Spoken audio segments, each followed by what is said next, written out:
الحضور. إن شاء الله أكون عند حسن الظن، وآسف جدا إذا ما أجبت على بعض الأسئلة الإخوان والأخوات اللي رفعوا إيدهم.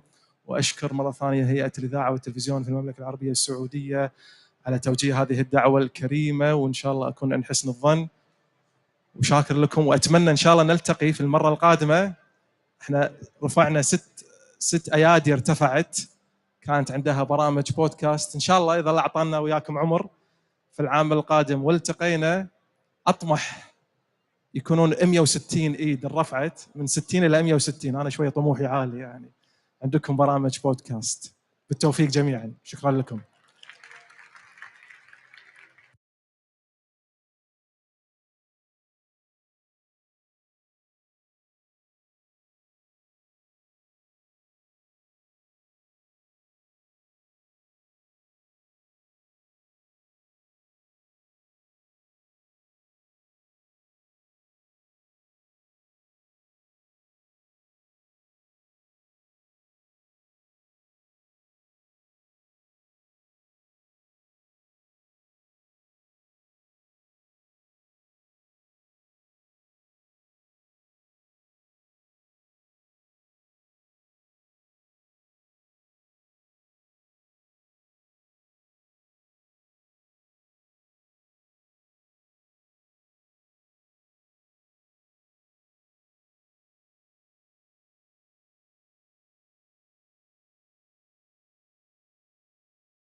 أعزائي الحضور، ننوه أن الجلسة سوف تكون باللغة الإنجليزية. من يريد جهاز الترجمة موجود بالجوار مع الإخوان لمساعدتكم. شكرا لكم.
Are you ready?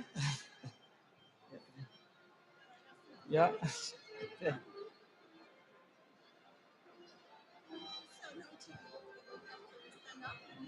Yeah, unfortunately, yeah, you'll have to stand up or turn and see. Huh? Yeah.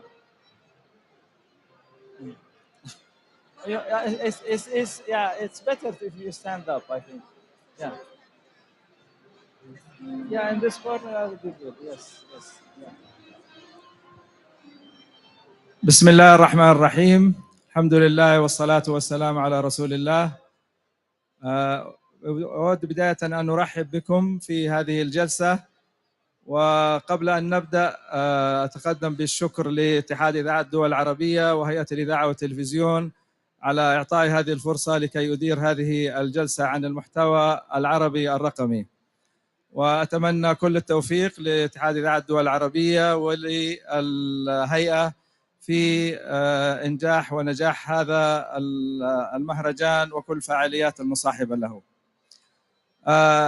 جلستنا اليوم ستكون عن المحتوى العربي الرقمي، ولكن قبل أن أدخل في الموضوع الأساسي لهذه الجلسة ربما يعني يعطي فكرة مبسطة عن ما هو المحتوى الرقمي العربي وكيف نصل له حتى نستفيد منه ونعظم الاستفادة منه.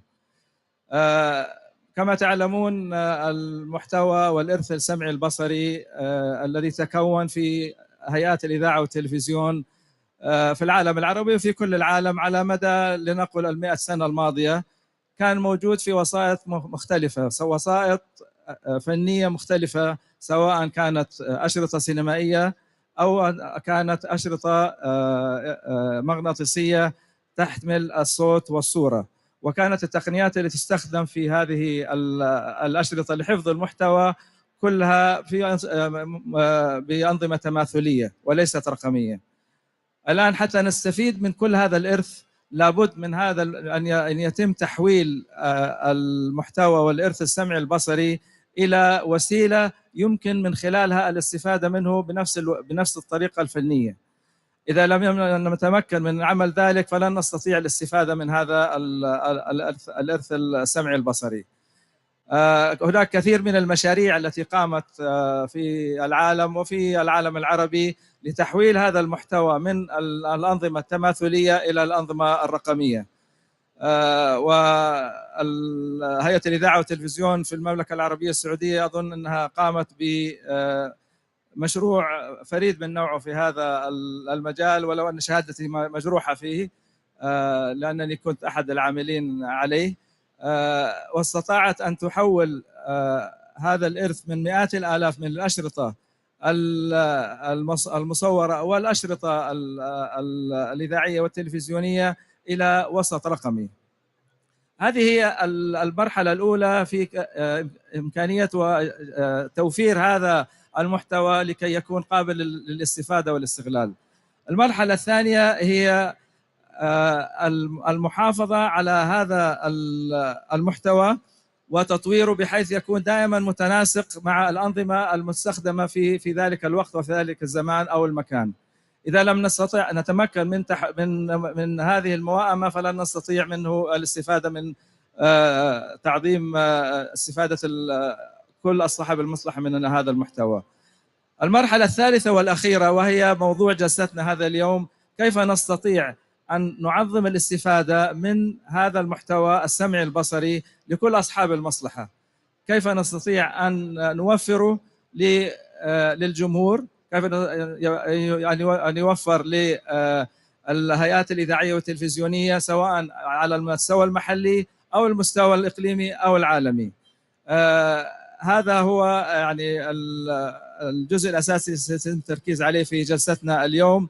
ولدينا 3 من المحاضرين الذين لديهم مجال واسع وخبرة طويلة في هذا المجال، كيف يستفاد من الإرث السمعي البصري في مجالات متعددة. سنبدأ في المتحدثة الأولى وهي السيدة كارول. السيدة كارولين هي حاليا في شركة اسمها سيتي دو ميموار. وستتحدث لنا عن إعادة استخدام الأرشيف واستخدامه في إثراء التراث وتقديم تجارب كيس ستاديز ناجحة في هذا المجال. قبل أن نعطي الكلمة للسيدة كارولين أعطي يعني نبذة بسيطة عنها. هي حاصلة على الماجستير في إدارة الأعمال ولديها ما يزيد على 25 سنة من الخبرة في مجال السمعيات والبصريات والسينما والترفيه الإعلامي. كانت مسؤولة عن التحول الرقمي في فرنسا وأوروبا ومشاريع إدارة أصول الوسائط.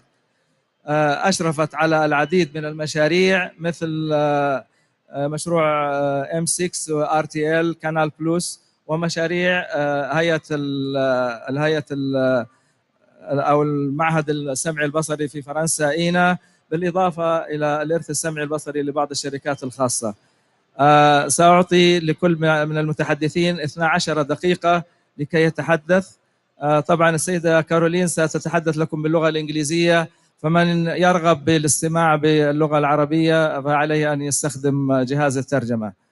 السيدة كارولين you have the floor.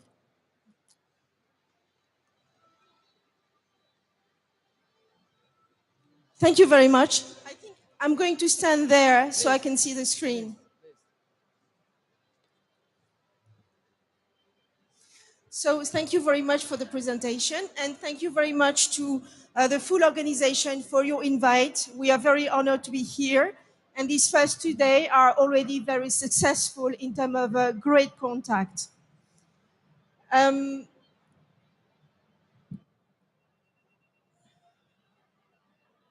So I think we would all agree to say that archives are very valuable opportunities for everybody in the media industry.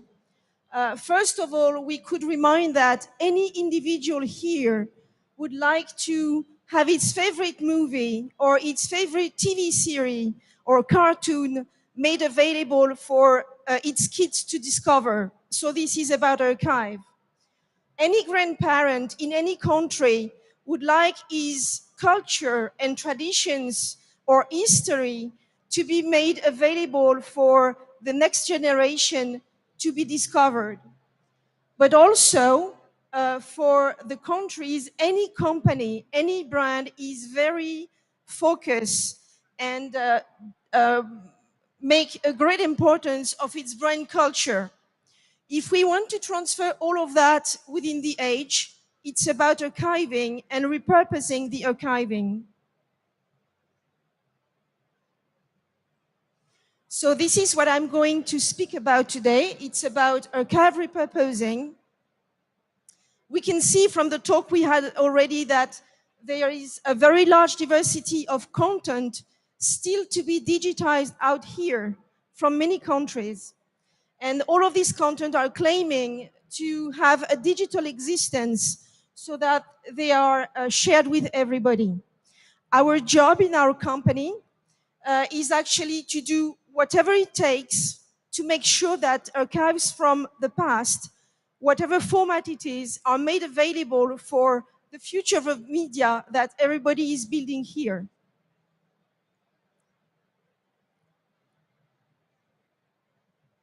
So our company,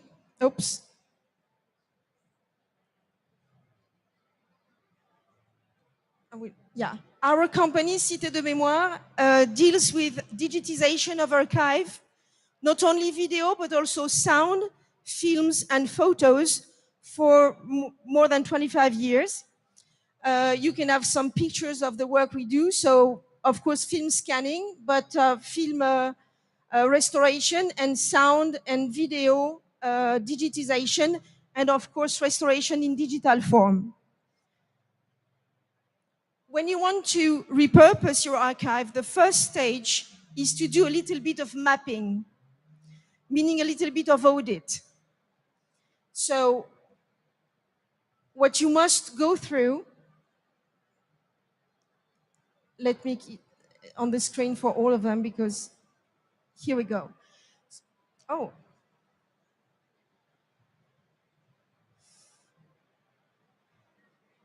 Here we go. So One of the things you must do is to map your library. Make sure of what do you have, but specifically what do you own. You must be very respectful of the copywritings and the license you have on the content before you go on a repurposing project. So this is mapping your library. Within the mapping, the inventory that you do, make sure to make a great selection, not based on the volume, but based on the quality. We want quality, qualitative archive to move to the next generation, not everything. You must also map your knowledge database. This is very crucial. Very often you think you don't know nothing about your libraries, but actually you do have files, you do have paperwork, you do have scheduled broadcasting documents, and all of that are actually knowledge database to be data entered to help on the purpose of repurposing the archive. Lastly, you also must do something about mapping your potential audience. What would you like to target first? Are you going to do a B2B repurposing, or would you like to raise a channel on YouTube or a channel on official television?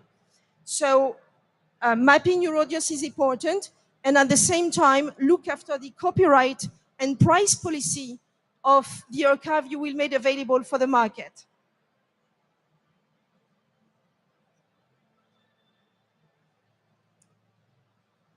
It takes us also a little bit of effort in forecasting. So in forecasting,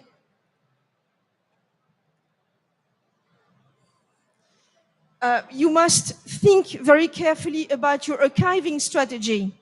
If you digitize 10,000 tapes, you have 10,000 files. How do you store that? How do you combine physical storage and digital storage? We, as an example, came here with our partner, Disk Archive. Alan Hogarth and his team, Daiboti, can provide advice on how to deal with your archiving strategy in terms of digital. You also need to, of course, build your digitization plan. This is one of our skills. What specification, what workflow are you going to use? Make sure that legacy equipment are made available to you, which is one of our skills also. Make sure that you train your technician. Be very supportive of your team. They will need time to index your archive and to drive your audience. So this must be anticipated. And of course, involve the top management from the beginning of the project. They must be approving all the costs of the project, because it takes years to turn an archive from a cost center to a profit center. So top management must be aware of the goals and the benefit you expect and help you raise the money for that. I would like to share with you a few ideas of the cost, if it's come.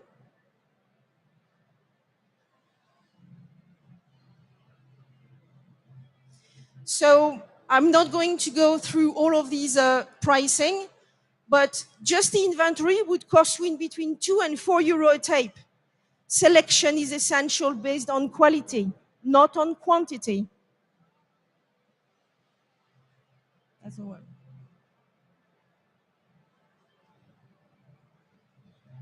Oh. To digitize a video would take in between 8 euro an hour if it's a standard video, to 8 euro a minute if it's 1 inch or 2 inch. For audio, it's a little bit less expensive, but if it comes to open reel, that can move to 14 euro an hour.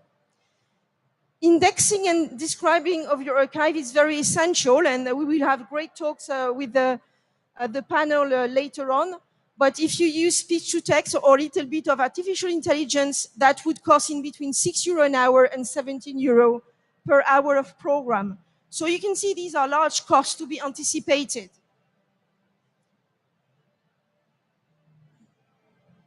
So the first success story case I would like to share with you very briefly is a case of a private press agency in France named Tony Committee. Tony Committee is not a very large press agency, but still they made great repurposing of their content, 3,400 reports and documentary made of 10,000 tapes. We use the broadcasting schedule document and the flyers used by the distribution company, the distribution department, to help describing the first stage of the program. And then they decided to repurpose their content for current new production and broadcast television. We have raised a database with them based on a technology which is Limecraft. Limecraft is also one of our partners. It's a great technology if you want to deal with your newborn digital production with your archive production. So digital file from the archive and from the new production are moved to this platform to be gathered in a media asset management system in the cloud. That was the choice because it must be made available right now. But we decided to secure all of that on LTO tapes also. The digitization plan was to digitize the master files into Apple ProRes and transcode them into preview files in MPEG 4 so that even web television could use the content very easily. They dedicated one full-time job from Alain de Bose during 1 year and a part-time job for community manager as an example. So if you want to discover more about them, you can actually request an access to Alain de Bose, to this email, and then you will be able to reach this database, as you can see with sequence. The second very successful story of repurposing that probably you don't know about is M6 Video Bank. We have great success story in France, of course, like INA, but everybody knows about INA, so I chose to speak about others that probably you don't know. So M6 Video Bank is from RTL Group. They have a large collection of tapes, but at the end of the day, they decided to display on this platform that will turn to perfect memory technology, which is a technology we also recommend, a very good technology combining semantic world, elastic search, automatic indexing, not only of video, TV, but also of radio content.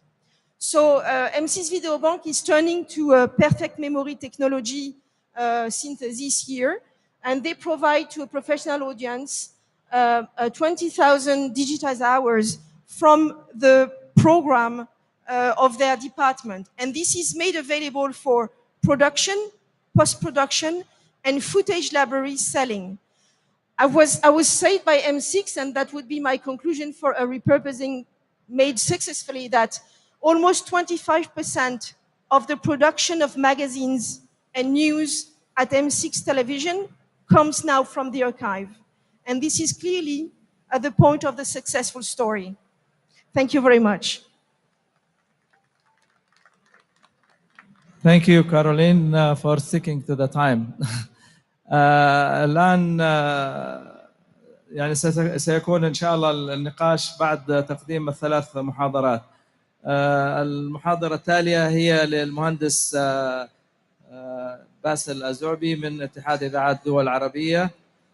المهندس باسل هو مدير التكنولوجيا والتطوير في اتحاد إذاعات الدول العربية، شارك في العديد من مشاريع تطوير الإعلام العربية وفي تخطيط ترددات شبكات الإذاعة والتلفزيون الرقمية.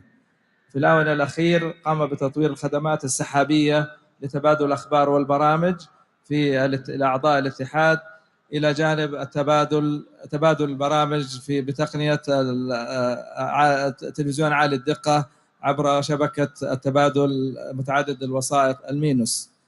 المهندس باسل سوف يلقي الضوء على تطبيقات الإنتاج عن بعد وكيف يمكن أن توفر هذه التطبيقات مجموعة متنوعة من الخدمات بتكلفة أقل لكل استخدام، لزيادة إنتاجية المحتوى وتقليل تكلفة الاستثمار الرأسمالي والحصول على المعدات. أيضا سيتعرض لبعض الجوانب التي يلزم الأخذ بها ومعالجتها في المستوى الدولي. المهندس باسل تفضل. أظن يعني المهندس باسل سيقدم لكم التقديم باللغة الإنجليزية، ولكن أنا متأكد مستعد أن يستقبل الأسئلة باللغة العربية. تفضل مهندس باسل. السلام عليكم ورحمة الله. نعتذر على التقديم باللغة الإنجليزية، ولكن تضامن مع زميلاتي انتقلنا إلى اللغة الإنجليزية. بسم الله الرحمن الرحيم. بداية موضوع الإنتاج وتقنيات الإنتاج المتعددة التي أصبحت تتوفر في المنطقة. I have to switch to English, right? Okay. بالنسبة, I have said that I'm going to speak in English in order to go online with my colleague speakers. So the production technology is becoming more pressing. Why? Because there are more demand from the customers, from the end user, and we have to meet these demands and expectations. So I believe the user is the major force behind us to produce more, to give him more personalized content, because the old way of receiving information has been changing in the past 20 years. So in order to meet that, there is a lot of obstacles we have to come through. And that's why we need to look outside the box and see how we can produce more, how we can enrich our content, how we can meet the demand of the handicapped people, the people with the need for accessibility, whether through audio transcription or whether the sign language. And that's new facilities that the technology can provide. Furthermore, on the top of that, as a journalist and editorials, there is a lot of fake news. More than 60% of the information, some societies have estimated that more than 60% of the information offered over the internet is fake. And that's why we need to be able to address this issue and enlightening. And we know that fake news have been affecting our communities, and it's even worldwide communities, affecting even democracies, large democracies. So also the immersive, the augmented reality has been improving, that in line with the personalized content that you'd like to have, people are becoming immersive within the augmented reality, that you are so immersive that you become of the virtual reality. And that's a challenge as well. Besides, there are new generation audio which can be accommodate to the end user, so he can listen to have the atmosphere of the event, whether he is in small room, big room. He doesn't need to go to the theater to get the advantage of the surround sound or the other added audio value elements that's presented to him.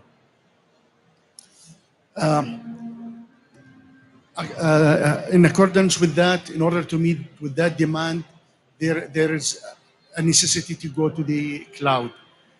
Is it a necessity? We will see if it is a necessity or not by the end of this session. But the cloud service are expanding at a pace beyond our expectation. And we have seen that the acceleration is going very fast. The internet connectivity has helped the cloud service. I remember the first time we have looked into the cloud in 2013, 14. Our estimate at that time, we said we need more time. But in the past few years, things has been moving differently. We need also, there are other services which could be provided on the internet. We have seen a lot of graphics. Movies are produced using freeware graphics that are produced currently.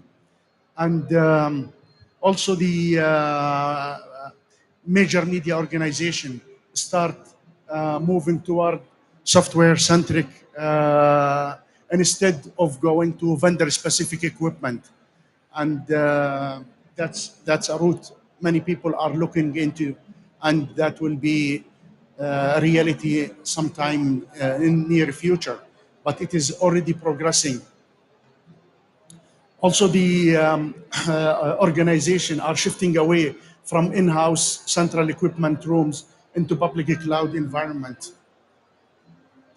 Furthermore, the COVID, the pandemic, we all aware of that. The pandemic has changed the way we consume and the amount of data that has been consumed in the last 2 or 3 years.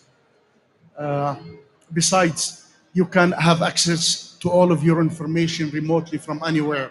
So you can do whatever you do. All the talents have no limits with their accessibility to their assets. Furthermore, the cost-effective production, on the cloud, you will be charged of what you are using. You will not be charged for a material. You will not be charged for anything. You will be only charged for the amount of time that you have spent utilizing this application and services. Also, the mobility, the flexibility, improved security over the cloud is a main factor towards that technology. Besides the security, the big vendors are making a lot of efforts to safeguard the information, the data, the applications, and I think they have done very, very good job so far.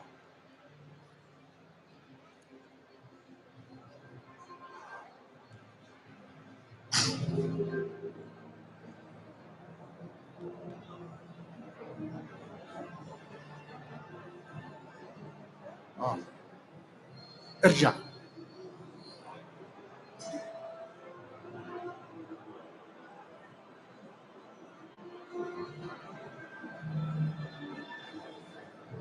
Okay, the variety of applications are available on the internet for the production. We're talking about streaming and use computer room systems, post-productions, nonlinear editing, virtual production, and the OTT services. And we have noticed that some stats I got from the internet estimates the level of maturity of individual applications with regards to the service that is available. And we have seen also some of the complexities, how easy it is, how easy to utilize, and how you can, each category has been identified.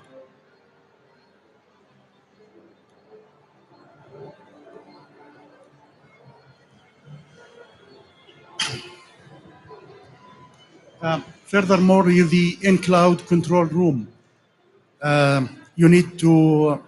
you can now be able to produce your events. Yesterday, we have seen Grass Valley showing us that they are doing all the audio commentary on NFL elements in Saudi Arabia, in Dubai, and the video stream is in the US. And this is the case for many, many things.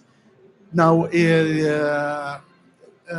pilot projects are working on the production from remote places like the Olympic Games, like the World Cup. So people do not need to send the staff as we used to know in the past.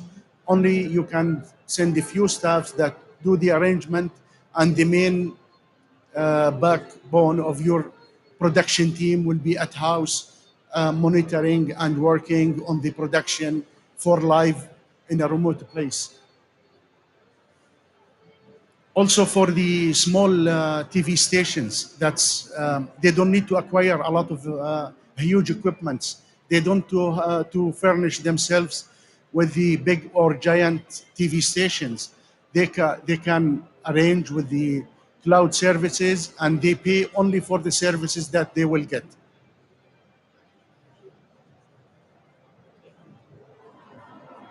Okay.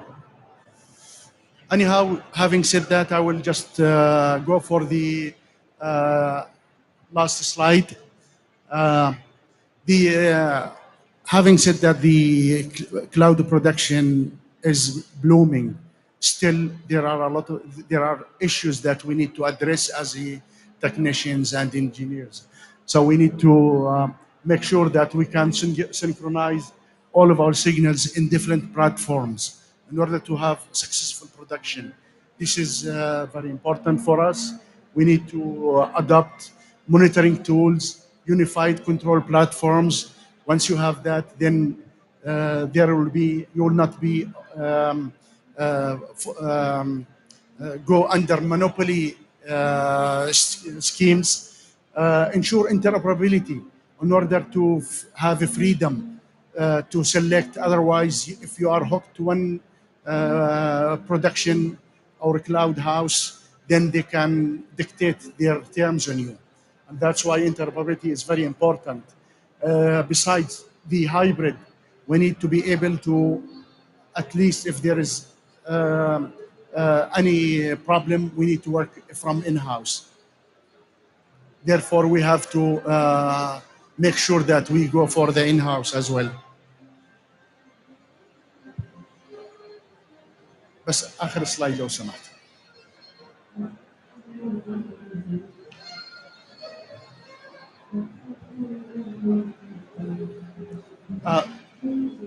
There are also, we have to think of the national data,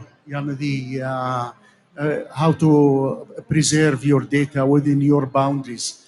You have to work with the cloud service providers and encourage them to work within the country.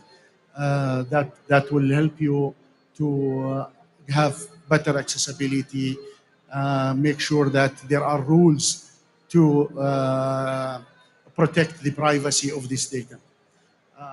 Besides, we have a challenge. Our engineers, we have to change their mindset, the way of thinking. They cannot think linear anymore.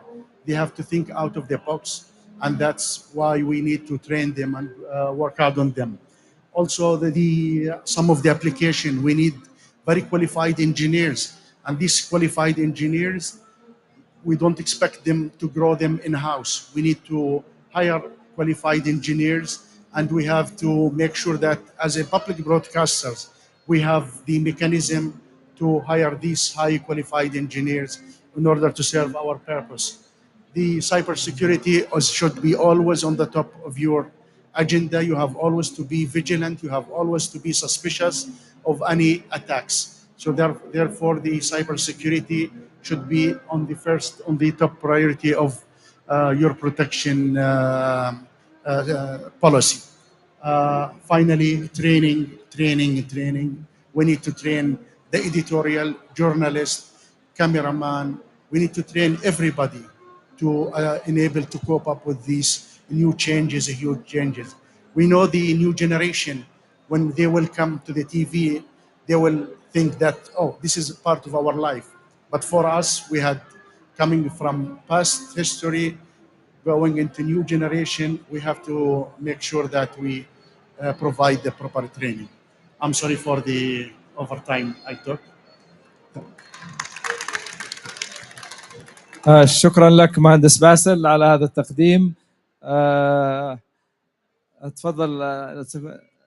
الآن قبل أن يعني ننتقل للمحاضرة الثالثة، ولمن هو مستمتع بالموسيقى المصاحبة، أنا أؤكد لكم أنها ليست جزء من الجلسة، ولكنها يعني حاولت أني بكل الطرق أني أطلب تخفيض الصوت. أظن نجحنا بتخفيض مصدر من المصادر، ولكن باقي مصدر آخر ما يبدو ما قدرنا عليه.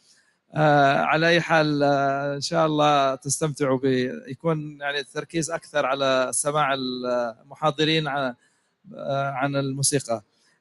المحاضرة الثالثة هي السيدة دانييلا هوراك، وهي تشغل حاليا منصب رئيس قسم الذكاء الاصطناعي في قسم البحث والتطوير في هيئة الإذاعة البريطانية الBBC، كانت تقود الذكاء الصناعي لفريق العقارات في شركة التأمين AIG، وهي حاصلة على دكتوراه في الرياضيات من معهد ماكس بلانك في ألمانيا، ونشرت العديد من الأوراق والمقالات في المجلات والمؤتمرات الدولية. سوف تتحدث السيدة دانييلا عن استخدامات الذكاء الاصطناعي في فك التعقيد المرتبط بالاستفادة من المحتوى السمعي البصري في التطبيق الذي تستخدمه هيئة الإذاعة البريطانية الاي بلاير، بالإضافة إلى كيفية مساعدة الذكاء الاصطناعي في عملية إنشاء محتوى أكثر كفاءة وفعالية وتخفيض في التكلفة. السيدة دانييلا, you have the floor. Thank you. Thank you for the introduction, Riyad. So today I will be talking about artificial intelligence tools for digital media. So as Riyad said, I'm leading artificial intelligence department within BBC in research and development division. And I will be covering some of the work that we do and some of the work that we plan to do.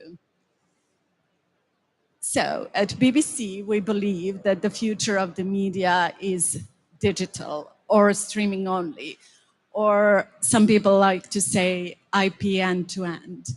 So to be able to achieve this vision, we have to have advances in technology as well as the content. When I say technology, it's all what Basil was talking about. It is the way of distributions, it is cloud technology, but it is also how we design our platforms, how we design user experience, how do we design user interface, and how do we surface the content to the users. And on the content side, it is how do we produce the content? How do we make sure it is efficient, it is cost effective, and how do we make enough of it? So when it comes to technology, we as traditional media, traditional broadcasters are competing directly with big tech. So basically, this quote from Lewis Carroll summarizes very well what we are up against. We practically have to run as fast as we can just to stay in place. And if we wish to go anywhere, we must run as twice as that. So this reflects the advances that we need to make in our digital platforms, but also in AI, artificial intelligence tooling that needs to support these platforms. Netflix, Disney, Amazon Prime, they are all very successful because they have intelligent tools that surface the type of content that is personalized for their users. So this is a screenshot of iPlayer, and one of the things my team does is produces recommendation engines for some of the rails of the iPlayer. And I don't want to go into the details. This is just one example of how Netflix does their recommendation system design. But basically, it boils down to if you would like to have a recommender engine on your platform, you cannot possibly purchase it because it has to be tailor-made for your specific use case. It has to use your data that you may not want to share with the others. And also it has to kind of adhere to the guidelines, editorial guidelines that you have in-house. So in essence, personalization is important, but as I was saying, it needs to be tailor-made. And in BBC, we want everything that we do is to be in accordance with the editorial guidelines that we have in-house. So as many of you know, the typical big tech recommenders fuel attention economy, but in BBC, we wish to promote diversity in our content, impartiality, and quality.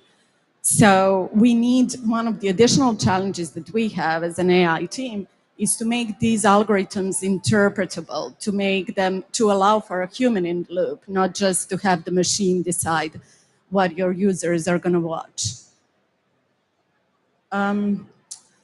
So that being said, technology is necessary to bring us to a place of success in this brave new world, but it is not sufficient. To be truly successful, the winners in this area are going to be able in the future to create content efficiently, cost effectively, and at pace. So artificial intelligence will be the key to this vision. So apart from kind of helping make our technology better with recommenders, AI team is as well trying to help our content creators. So we are building intelligent tools for more efficient, more cost-effective and diverse content creation and discovery. So how are we doing it? We are unlocking massive amounts of data that is currently locked in BBC Archive. And we are using good data to train intelligent tools.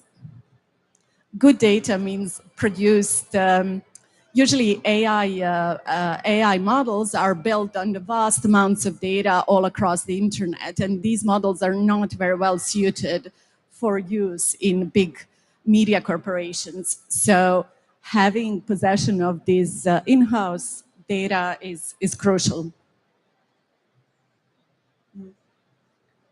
Yes, so I would like to talk a little bit what we've done with the BBC Archives. So it's almost one of the world's largest multimedia archives, and it has, some people say that it has the amount of data equivalent to 100 years of HD high definition video. So in numbers, it's millions of photographs, millions of videotapes. And 85% of it is already digitized. But as Caroline pointed out, it is not enough to be for the archive content to be useful. So what we do, we transcribe the audios from this videotape to be able to search the archive. If a journalist or a content creator wants to find a specific type of content, this archive needs to be searchable. It cannot be locked in a video format. And then we tag and label it. And finally, we restore audio and video of this old, of some of the archive content.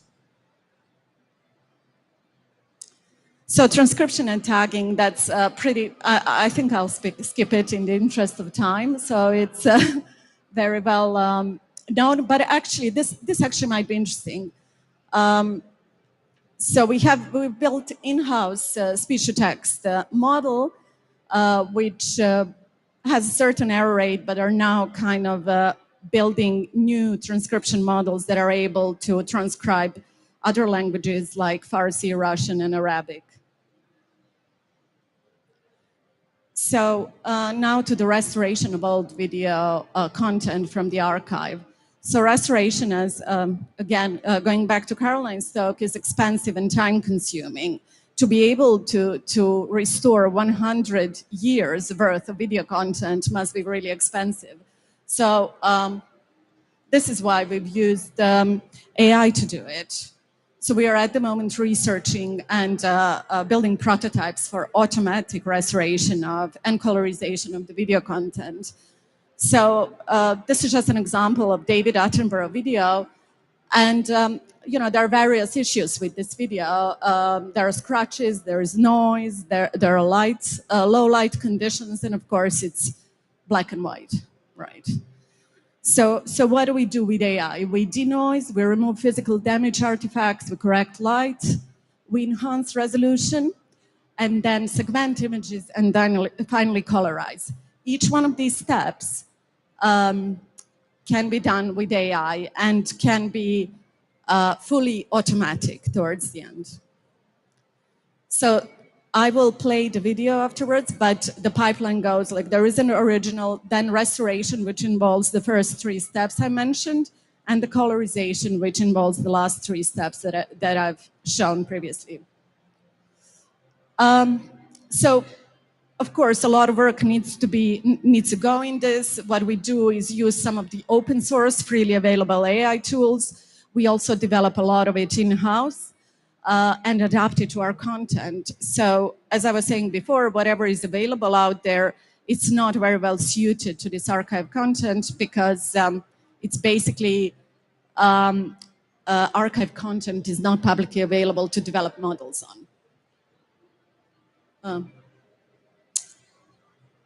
And this is the result of our work. Unfortunately, there's no audio, but this is David Attenborough talking about the importance of the color TV. And this is just the workflow of what we've done.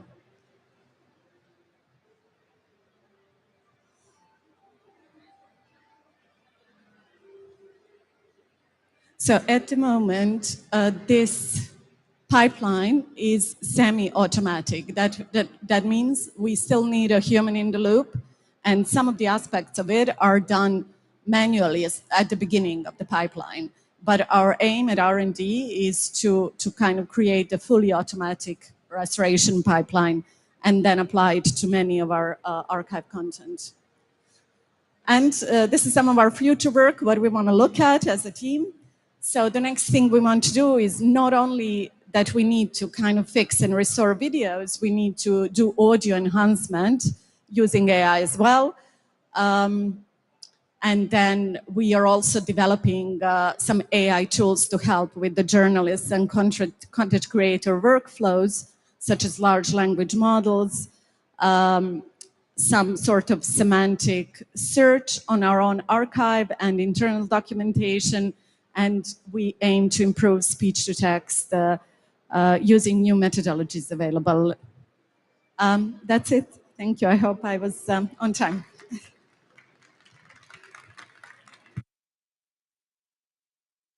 Thank you. شكرا للسيدة دانييلا على هذا التقديم وإعطاء بعض الأمثلة المفيدة لعملية تصحيح المحتوى القديم. يعني ممكن نستخلص من هذه 3 محاضرات عدة حقائق لابد من الاعتراف بها. أولاً أن مسألة الحفاظ على الإرث السمعي البصري هي مسألة أساسية وضرورية لكل بلد، لأن هي هذه الوسيلة الوحيدة لحفظ تراث هذا البلد وتاريخه وثقافته وماذا حصل منذ أن يعني خلال سنوات معينة. وإذا لم تتم هذه فهناك جزء كبير من هذا التوثيق للتاريخ سيفقد. الحقيقة الثانية أن هذه العملية ليست بالسهلة، فيها نوع من التعقيد الهندسي والفني، وليست أنها عملية مكلفة، ولكنها لأنها ضرورية لابد أن يعني تستحق المال الذي يدفع فيها إذا دفع بالشكل الصحيح. النقطة الثالثة أن الاستغلال الأمثل لهذا المحتوى الأرشيف السمعي البصري يستلزم تدخل من كافة نواحي من يملك هذا المحتوى، بدءا من الإدارة العليا إلى الإدارة المتوسطة إلى الإدارة الدنيا، بما ويشمل أيضا كل ما يتعلق بالنواحي الفنية والتقنية. هذه الجهات كلها لابد أن تجتمع وتتكاتف لكي تستطيع أن تحافظ على هذا المحتوى والأرشيف السمعي البصري وكي تستغله أفضل استغلال. ثم يأتي بعد ذلك مرحلة من هي الجهات التي يمكن أن تستفيد من هذا المحتوى، سواء كان ذلك بمقابل أو بدون مقابل، سواء كان ذلك للتعليم، للترفيه، للثقافة، لأي غرض آخر. لابد يعني في كل منشأة إذاعية وتلفزيونية أن تضع هذه الحقائق أمام أعينها عندما تضع الخطط للاستفادة من هذا الأرشيف. وللتأكيد أن الاستفادة من هذا الأرشيف ليست منحصرة فقط بالإعلام أو بالإذاعة والتلفزيون. الاستفادة منه تستمر وتنتقل إلى كل القطاعات في المجتمع في الدولة. أنا أظن لدينا 10 دقائق سنعطيها للنقاش وطرح الأسئلة من حضراتكم. من لديه أي استفسار أو سؤال لأحد المحاضرين؟ طبعا الأسئلة ممنوعة للمحاور ولكن فقط للمحاضرين.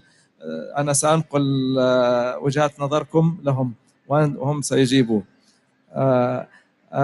تفضلوا من لديه استفسار أو سؤال.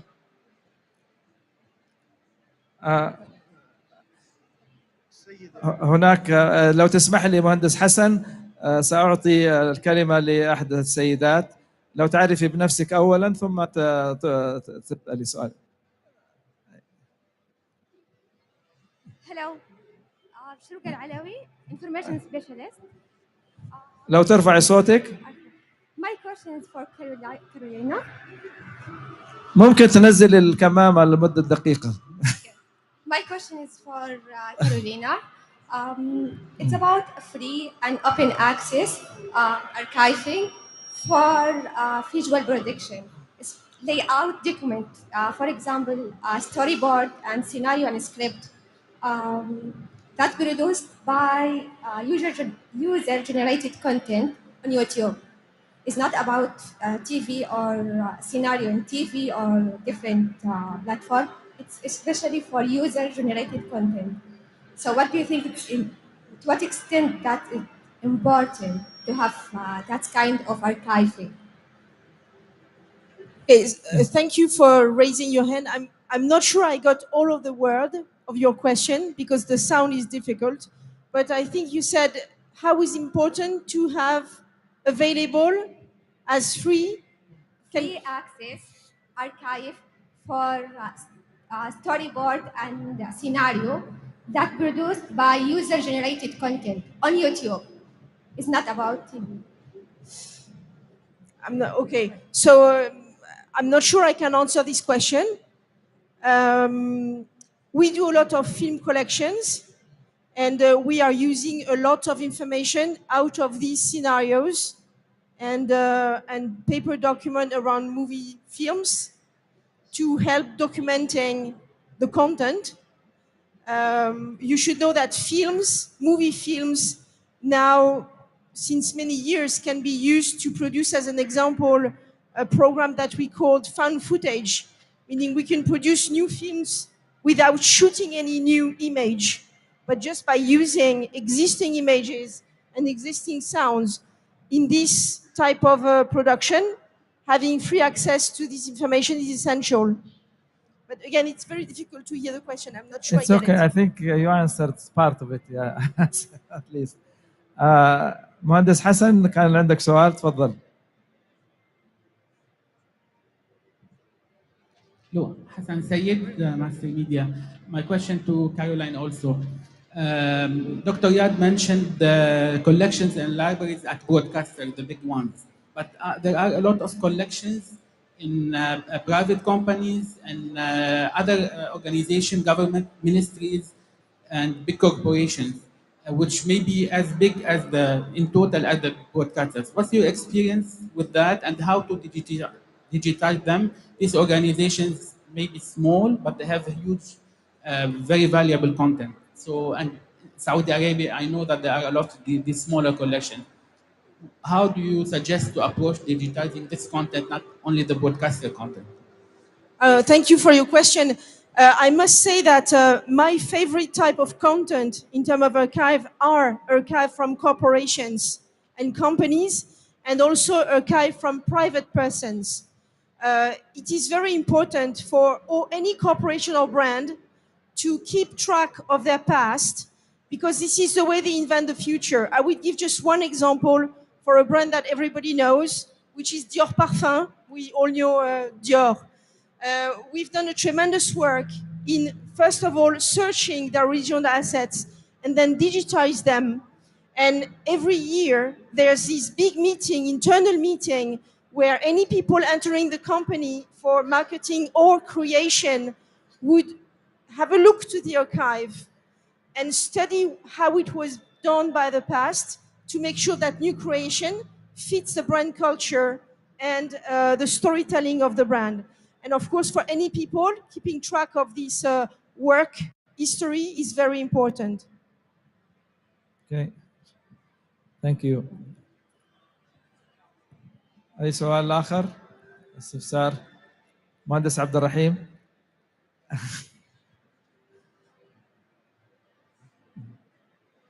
تفضل أخ.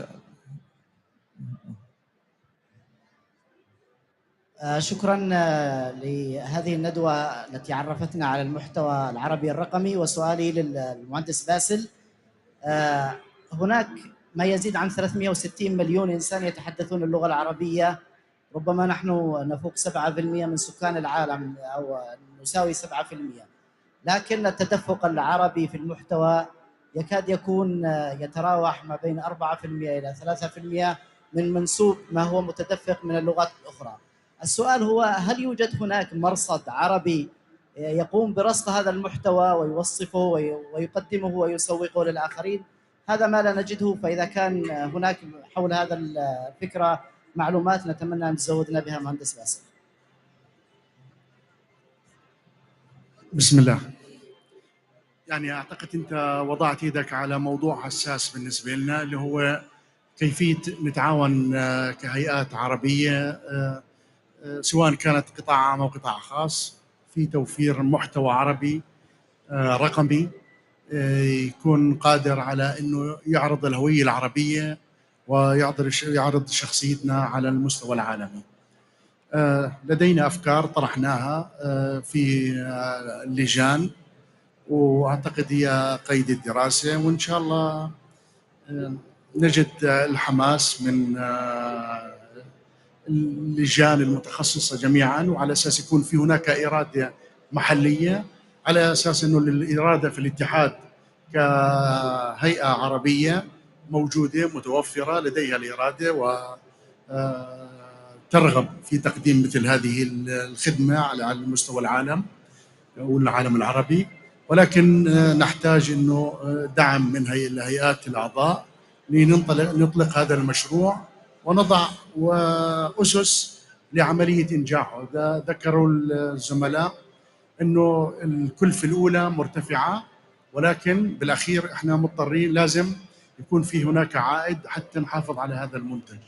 فإذا لازم يكون في كابيتال انفستمنت أو استثمار رأس مالي في مرحلة أولى، ومن ثم يكون في هناك عوائد قادرة على ديمومة هذا المنتج وحفظه. واحنا قدمنا هذا المشروع السنة هذه كاتحاد، وإن شاء الله يجد القبول لدى الجميع. شكرا مهندس باسل على هذه الإجابة. كنت أتمنى أن يكون هناك مزيد من الوقت لنقاش هذا الموضوع. المواضيع المتعلقة بهذا الموضوع يعني لها أبعاد مختلفة وتحتاج إلى جلسات وليس جلسة واحدة لكي تناقش كيف يعني يتم استغلالها والاستفادة من أفضل الحلول العملية سواء تقنية أو إدارية لكي يستفاد من المحتوى العربي، الأرشيف السمعي البصري العربي في مختلف الدول. طلب مني أن أنهي الجلسة لأن ما عندنا إلا 60 دقيقة فقط، فشكرا لكم وشكرا لتفاعلكم، وأشكر المتحدثين في هذه الجلسة، ونتمنى كل التوفيق للجلسات الأخرى. شكرا لكم والسلام عليكم ورحمة الله.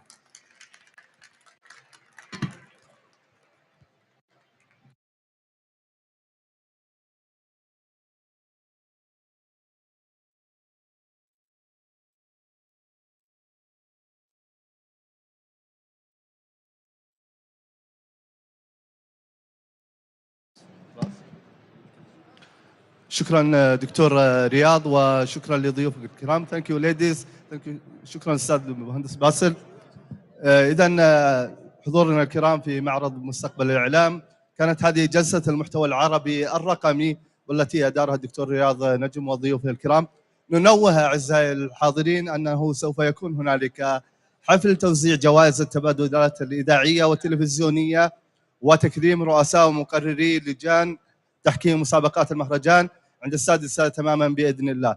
انتظرونا حتى ذلك الوقت. شكرا لكم.